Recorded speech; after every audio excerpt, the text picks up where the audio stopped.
TBC Tamil News. TBCயின் தலைப்புச் செய்திகள். இலங்கையின் 17.5 பில்லியன் டாலர் கடன்களை மறுசீரமைப்பதற்கு சர்வதேச வர்த்தக கடன் வழங்குநர்களுடன் இணக்கப்பாடு எட்டப்பட்டுள்ளது. தேர்தல் தின பாதுகாப்பு தொடர்பில் தேசிய பாதுகாப்பு சபை ஜனாதிபதி ரணில் விக்ரமசிங்க தலைமையில் கூடியது.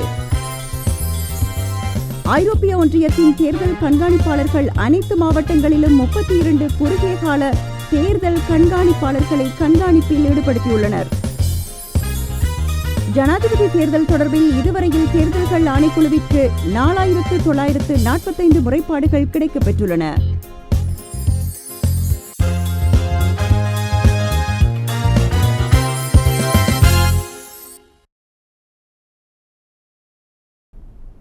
வணக்கம். டிபிசியின் காலை தமிழ் செய்திகள். விரிவான செய்திகளுக்கு முன்னர் சிறிய விளம்பர இடைவேளை. 28 வருடங்களுக்கு மேலாக பிரித்தானியாவில் இருந்து ஒலிக்கும் ஒரே ஒரு முதன்மை செய்தி ஸ்தாபனம் டிபிசி. செயற்கை நுண்ணறிவு தொழில்நுட்பத்தின் ஊடாக செய்திகளை வழங்கும் ஒரே ஸ்தாபனம் டிபிசி. சிறந்த செய்தி ஆசிரியர்களை கொண்ட ஒரே ஒரு செய்தி ஸ்தாபனம் டிபிசி. காணத்தவராதீர்கள் டிபிசியின் செய்திகளை.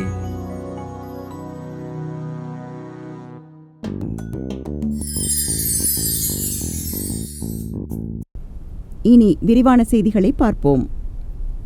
சர்வதேச நாணய நிதியத்தின் விரிவாக்கப்பட்ட நிதி வசதி செயற்திட்டத்தின் கீழ் விதிக்கப்பட்ட நிபந்தனைகளின்படி சுமார் 17.5 பில்லியன் டாலர் கடன்களை மறுசீரமைப்பதற்கு சர்வதேச வர்த்தக கடன் வழங்குநர்களுடன் இணக்கப்பாடு எட்டப்பட்டுள்ளது.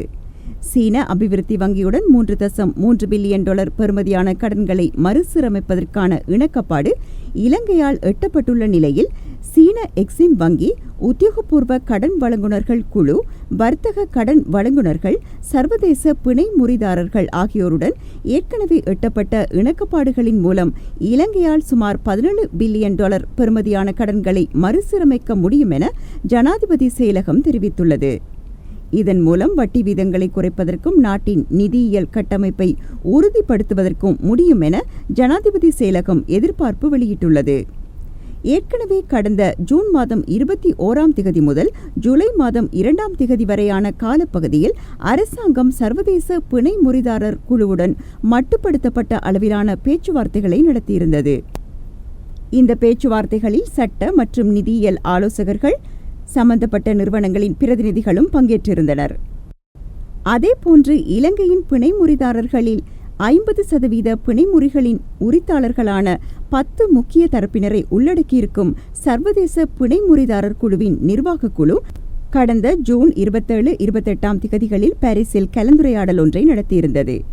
அதனை அடுத்து கடந்த ஜூலை மாத முற்பகுதியில் கடன் ஸ்திரத்தன்மை குறித்த சர்வதேச நாணய நிதியத்தின் நிபந்தனைகளுக்கு அமைவாக இலங்கைக்கும் சர்வதேச பிணை முறிதாரர் குழுவினருக்கும் இடையில் 37 பில்லியன் டாலர் பெறுமதியுடைய மொத்த சர்வதேச கடன்களில் 12.5 பில்லியன் டாலர் பெறுமதியான சர்வதேச பிணை முறிகளை மறுசீரமைப்பு செய்வதற்கான ஆரம்பகட்ட இணக்கப்பாடு எட்டப்பட்டமை குறிப்பிடத்தக்கது.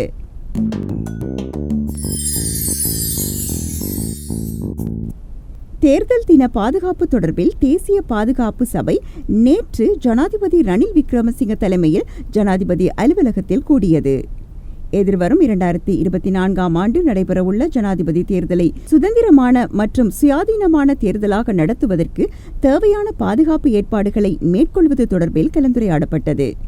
நாட்டில் சட்டம் ஒழுங்கை நிலைநாட்டுவதற்கும், வேட்பாளர்களின் பாதுகாப்பை உறுதி செய்வதற்கும், வாக்களிப்பு நிலையங்களின் பாதுகாப்பை உறுதிப்படுத்துவதற்கும் தேர்தல்கள் ஆணைக்குழுவிற்கு பூரண ஆதரவை வழங்குவது தொடர்பில் இங்கு கலந்துரையாடப்பட்டது. அத்துடன் தேர்தலுக்கு பின்னரான காலப்பகுதியில் மக்களின் அன்றாட வாழ்க்கைக்கு இடையூறு ஏற்படாத வகையில் நாட்டில் சட்டம் ஒழுங்கை நிலைநாட்டுவதற்கு தேவையான அனைத்து நடவடிக்கைகளையும் எடுக்குமாறு ஜனாதிபதி ரணில் விக்ரமசிங்க பாதுகாப்பு நிறுவனங்களின் தலைவர்களுக்கு பணிப்புரை விடுத்துள்ளார்.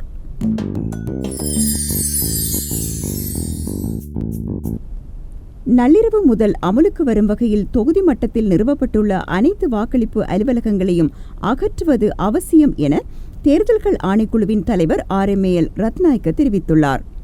அதன்படி நள்ளிரவு முதல் ஒவ்வொரு மாவட்டத்திற்கும் ஒரு பிரதான அலுவலகமும் பழைய ஆசனத்திற்கு ஒரு அலுவலகமும் மாத்திரமே திறக்கப்பட முடியும் என அவர் தெரிவித்துள்ளார். முன்னர் நிறுவப்பட்ட மற்றைய அனைத்து அலுவலகங்களையும் அந்தந்த வேட்பாளர்கள் அகற்ற வேண்டும் என்றும் அகற்றாவிட்டால் காவல்துறையினரால் அகற்றப்படும் என்றும் அவர் தெரிவித்துள்ளார். அரசாங்க தகவல் திணைக்களத்தில் நேற்று நடைபெற்ற ஜனாதிபதி தேர்தல் தொடர்பான விசேட செய்தியாளர் மாநாட்டில் கலந்து கொண்ட போதே அவர் இதனை தெரிவித்தார்.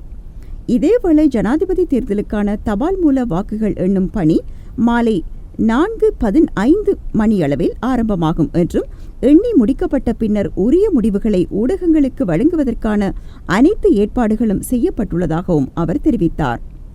மேலும் பிரதான வாக்குகளை எண்ணும் பணிகள் இரவு 7 மணிக்கு ஆரம்பிக்கப்படும் எனவும் அவர் தெரிவித்துள்ளார். உத்தியோகபூர்வ முடிவுகள் கிடைக்கும் வரை உத்தியோகபூர்வமற்ற முடிவுகளை வெளியிடுவதை தவிர்க்குமாறும் அவர் அனைவரையும் கேட்டுக்கொண்டதோடு ஜனாதிபதி தேர்தலில் தனது விருப்பத்தை எவ்வாறு சரியாக குறிப்பிடுவது என்றும் அவர் விளக்கமளித்துள்ளார். அதன்படி விரும்பும் வேட்பாளருக்கு வாக்களிக்க வேட்பாளரின் பெயர் மற்றும் சின்னத்தின் முன்பகுதியில் 1 என்ற எண்ணை குறிக்க வேண்டும். 2 மற்றும் 3 என்ற எண்ணை குறியிட்டு தனக்கு விருப்பமான மற்ற வேட்பாளர்களுக்கு 2வது மற்றும் 3வது முன்னுரிமை அளிக்கலாம் எனவும் அவர் குறிப்பிட்டுள்ளார்.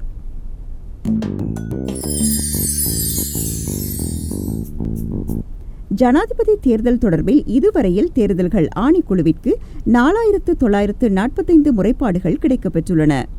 இதன்படி தேசிய தேர்தல் முறைப்பாட்டு முகாமைத்துவ நிலையத்திற்கு 1516 முறைப்பாடுகளும் மாவட்ட தேர்தல் முறைப்பாட்டு முகாமைத்துவ நிலையங்களுக்கு 3429 முறைப்பாடுகளும் கிடைக்கப்பெற்றுள்ளதாக அறிவிக்கப்பட்டுள்ளது. தேர்தல் விதிமுறைகளை மீறியமை தொடர்பில் 4804 முறைப்பாடுகள் பதிவாகியுள்ளதாக தேர்தல்கள் ஆணைக்குழு தெரிவித்துள்ளது.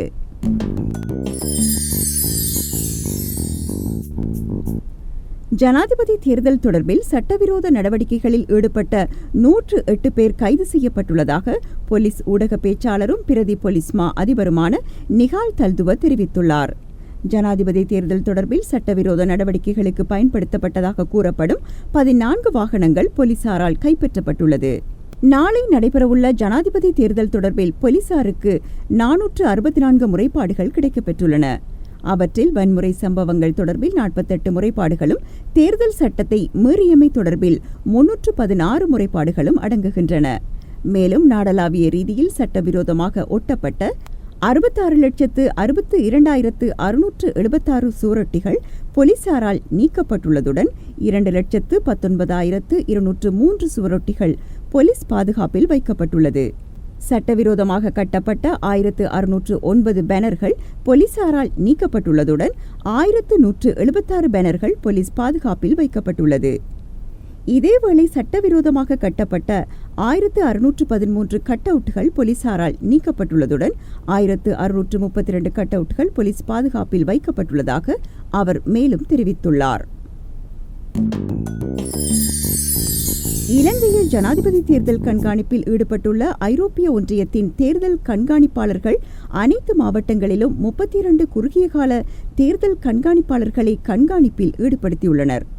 குறுகிய கால கண்காணிப்பாளர்கள் பிரசாரம் முடிவடைந்ததன் பின்னரான காலத்தில் இடம்பெறும் தேர்தல் தொடர்பான நடவடிக்கைகள் மற்றும் ஜனாதிபதி தேர்தல் வாக்களிப்பு தினம் அன்றைய தினம் வாக்களிப்பு நிலையங்களில் வாக்களிப்பு ஆரம்பமாவது, வாக்குகள் எண்ணப்படுவது, தேர்தல் முடிவுகள் வெளியிடப்படுவது போன்றவற்றை கண்காணிப்பார்கள் என்று தெரிவிக்கப்படுகின்றது. தங்கள் பணியை வலுப்படுத்தும் குறுகிய கால பார்வையாளர்கள் நகரங்கள் மற்றும் கிராமங்களுக்கு செல்வார்கள். அவர்களுடைய கண்காணிப்புகள் 9 மாகாணங்கள் குறித்த அவதானிப்புகளை மேற்கொள்வதற்கு இன்றியமையாததாகும் என ஐரோப்பிய ஒன்றியத்தின் பிரதி தலைமை கண்காணிப்பாளர் இன்ட்லா லசே தெரிவித்துள்ளார்.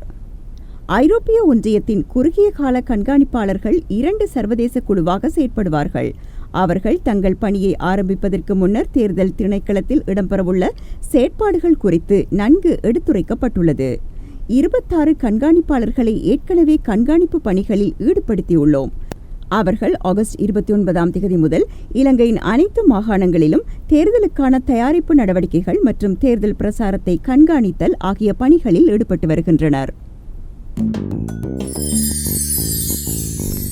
முன்னாள் சுகாதார அமைச்சர் கெஹலிய ரம்புக்வெல்லவின் மகன் ரமித் ரம்புக்வெல்லவிற்கு சொந்தமான 2 சொகுசு வீடுகளை பயன்படுத்த தடை விதித்து கொழும்பு மேல் நீதிமன்றம் உத்தரவு பிறப்பித்துள்ளது. லஞ்ச ஊழல் தடுப்பு ஆணைக்குழு விடுத்த கோரிக்கையை பரிசீலித்த கொழும்பு மேல் நீதிமன்ற நீதிபதி மஞ்சுள திலகரத்ன இந்த உத்தரவை பிறப்பித்துள்ளார். ரமித் ரம்புக்வெல்ல கொள்ளுப்பட்டி பகுதியில் உள்ள சொகுசு வீடமைப்பு தொகுதியில் 2 வீடுகளை 80 மில்லியன் ரூபாவிற்கும் 65 மில்லியன் ரூபாவிற்கும் கொள்வனவு செய்துள்ளதாக லஞ்ச ஊழல் தடுப்பு ஆணைக்குழு நீதிமன்றத்தில் தெரிவித்திருந்தது. இது தொடர்பாக விசாரணை நடத்தி சொத்து குவிப்பு தடை உத்தரவு பிறப்பிக்கப்படும் என லஞ்ச ஊழல் தடுப்பு ஆணைக்குழு இன்று நீதிமன்றத்தில் தெரிவித்தது. இந்த கோரிக்கையை பரிசீலித்த உயர்நீதிமன்ற நீதிபதி டிசம்பர் 19ஆம் தேதி வரை சம்பந்தப்பட்ட சொத்துக்கு தடை விதித்து உத்தரவு பிறப்பித்துள்ளார். மியான்மரில் உள்ள சைபர் மோசடி மையங்களுடன் தொடர்புடைய குற்ற செயல்கள் தற்போது அதிகரித்துள்ளதாக பொதுமக்கள் பாதுகாப்பு அமைச்சு தெரிவித்துள்ளது. பாதுகாப்பு அமைச்சு விடுத்துள்ள அறிக்கையில் இந்த விடயம் தெரிவிக்கப்பட்டுள்ளது. இளம் தகவல் தொழில்நுட்ப நிபுணர்களை குறிவைத்து வெளிநாடுகளில் வேலைவாய்ப்புகள் பெற்றுத் தருவதாக கூறி மனித கடத்தல்காரர்கள் குற்ற செயல்களில் ஈடுபட்டுள்ளனர். இது தொடர்பில் மேற்கொள்ளப்பட்ட சமீபத்திய விசாரணைகள் ஒரு ஆபத்தான போக்கை வெளிப்படுத்தியுள்ளது. தாய்லாந்து போன்ற நாடுகளில் அதிக வேதனம் பெறக்கூடிய தொழில்களை வழங்குவதாக உறுதியளித்து பின்னர் நேர்காணல் என்ற போர்வையில் துபாய் போன்ற நாடுகளுக்கு கொண்டு செல்லப்படுகிறார்கள். அங்கிருந்து அவர்கள் வலுக்கட்டாயமாக மியான்மரில் உள்ள சைபர் மோசடி மையங்களில் பணிபுரிய வற்புறுத்தப்படுவதுடன் உடல் ரீதியாக துஷ்பிரயோகம் மற்றும் சித்திரவதைகளுக்கும் உள்ளாக்கப்படுகின்றார்கள். இந்த விடயம் தொடர்பில் தேசிய மனித கடத்தல் தடுப்பு பணிக்குழு சட்டவிரோத இடம்பெயர்வு வழிகளை பயன்படுத்துவதற்கு எதிராக கடுமையான அறிவுறுத்தலை விடுத்துள்ளது. இந்த நிலையில் வேலை தேடுபவர்களுக்கு வெளிநாடுகளுக்கு சுற்றுலா விசாவில் பயணம் செய்ய வேண்டிய வாய்ப்புகளை நிராகரிக்க வேண்டும் என பொதுமக்கள் பாதுகாப்பு அமைச்சு சுட்டிக்காட்டியுள்ளது. இத்துடன் டிபிசியின் இன்றைய நாளுக்கான காலை தமிழ் செய்திகள் நிறைவடைகின்றன. மீண்டும் எமது மாலை தமிழ் செய்திகளில் சந்திப்போம். வணக்கம்.